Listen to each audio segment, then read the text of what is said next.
Well, let's go back now to our top story, that, of course, being the presidential election in Russia. And we can cross back to our guest now, analyst Ariel Cohen. Hello, thank you for being with us.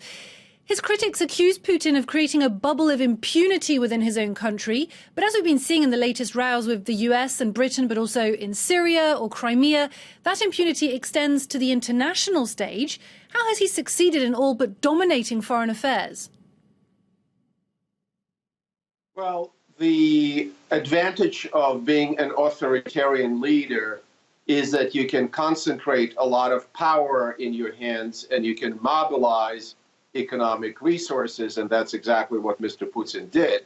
He also is very assertive in foreign policy, which cannot be said about the European leaders. So Europe split because of Brexit, tied in the conflicts because of immigration in Germany and elsewhere, facing the rise of the extreme right, is no longer a match for authoritarian Russia, which benefited greatly from a long period of high oil prices. Of course, now these oil prices came down considerably.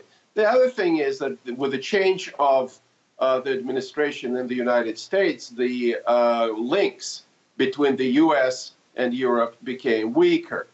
So all that plays into the hand of Mr. Putin, and there's almost no opposition to speak of inside Russia.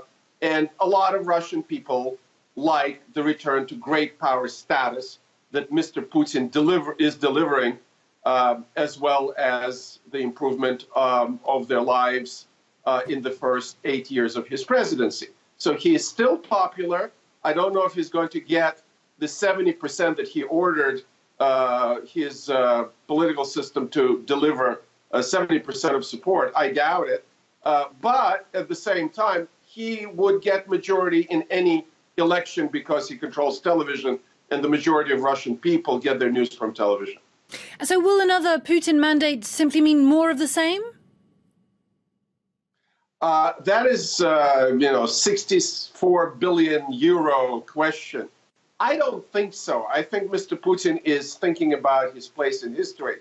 And we really do not know whether he wants some kind of a forced new arrangement, let's call it Yalta II for the shorthand term, or he may start something that can get out of control, can be very bloody in Europe.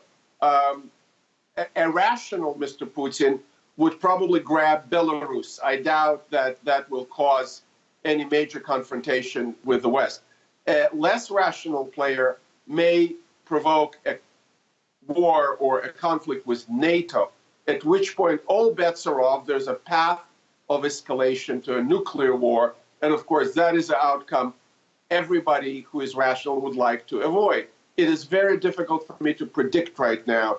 And there's so many moving pieces in this equation. Ukraine, Syria, Iran. The Trump administration may go for an abolishment of the agreement with Iran called JCPOA, and at which point there may be a conflict with Iran, and then the question is whether Russia is going to militarily support Iran or not. So, as the old joke goes, it's very hard to make predictions, especially about the future. Ariel Cohen, thank you very much for having spoken to us.